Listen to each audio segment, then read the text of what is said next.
내란 특검이 내일 출석하라고 송부한 데 대해서 윤 전 대통령 측이 일정을 바꿔달라고 재차 요청했는데요. 특검은 윤 전 대통령 측의 요청을 받아들이지 않겠다고 밝혔습니다. 2차 조사를 두고 양측 줄다리기가 이어지고 있습니다. 자세한 내용은 취재기자를 연결해 알아봅니다. 이경국 기자. 네, 내란 특검이 있는 서울 고등검찰청에 나와 있습니다. 네, 일단 윤 전 대통령 측은 내일 특검 출석은 어렵다는 거죠. 맞습니다. 일단 과정을 좀 설명드리면요. 특검은 앞서 윤 전 대통령 측에 2차 조사를 위해서 오늘 출석하라고 통보했었습니다. 이에 윤 전 대통령 측 방어권 보장해달라면서 내란 우두머리 혐의 재판이 잡혀있는 다음 달 3일 이후로 조사 일자를 바꿔달라고 요청했습니다. 특검은 주장을 일부 받아들여서 내일 오전 9시에 출석하라고 재통보를 하면서 수사 일정은 수사 주체가 정하는 거라고 강조했습니다.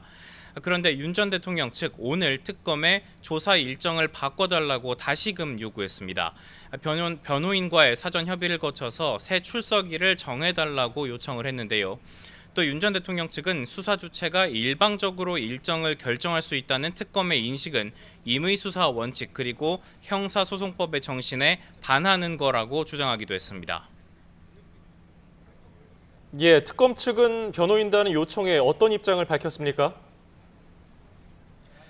네, 내란 특검 박지영 특검보가 조금 전 브리핑을 통해서 윤 전 대통령 측의 기일 변경 요청을 받아들이지 않겠다고 밝혔습니다.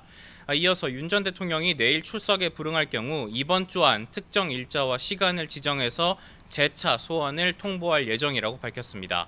다음 달 4일 또는 5일이 될 것으로 보이는데요. 이때도 출석에 응하지 않는다면 형사소송법이 정한 마지막 단계의 조치를 취할 거라고 강조하기도 했습니다. 체포영장 재청구 또는 나아가서 구속영장 청구 등 강제 수사에 나설 가능성을 거듭 시사한 것으로 보입니다. 박 특검보는 조사가 이뤄진 만큼 체포영장을 재청구하게 된다면 애초 영장보다 적시된 혐의의 범위가 확장될 거로 보인다고도 설명했습니다. 네, 내란 특검은 오늘 강희구 전 대통령실 부속실장 소환 조사도 진행하고 있죠.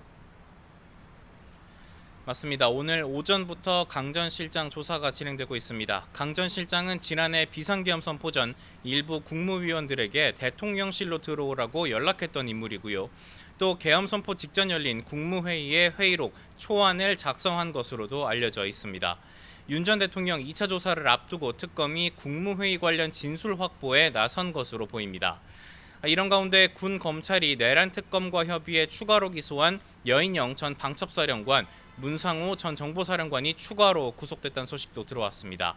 앞서 군 검찰은 이들을 기소하면서 구속영장 발부를 함께 요청했었는데 중앙지역 군사법원이 증거인멸 우려를 이유로 영장을 발부한 것으로 파악됐습니다. 예, 다른 특검들도 조만간 본격 수사에 돌입하죠? 맞습니다. 김건희 특검과 최상병 특검 모레인 다음 달 2일 현판식을 열고 본격적인 수사에 나섭니다. 먼저 김건희 특검은 도이치모터스 주가 조작과 건진법사, 명태균 의혹 등 이 모든 사건을 이첩받아서 검토하고 있습니다.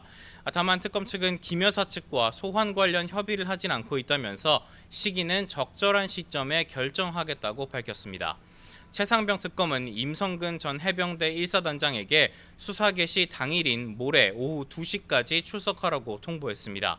임 전 사단장은 최상병 소속 부대 지휘관으로서 당시에 수중수색을 지시했던 인물이고요. 김건희 여사 관련 가능성이 있는 구명로비 의혹의 당사자이기도 해서 핵심적인 수사 대상으로 꼽혀왔습니다. 이와 함께 최상병 특검은 국방부에 박정훈 대령 항명 사건의 항소심 재판 기록 이첩도 요청했는데 향후 항소 취하 여부를 적극 검토할 것으로 예상이 됩니다. 지금까지 서울 고검에서 전해드렸습니다.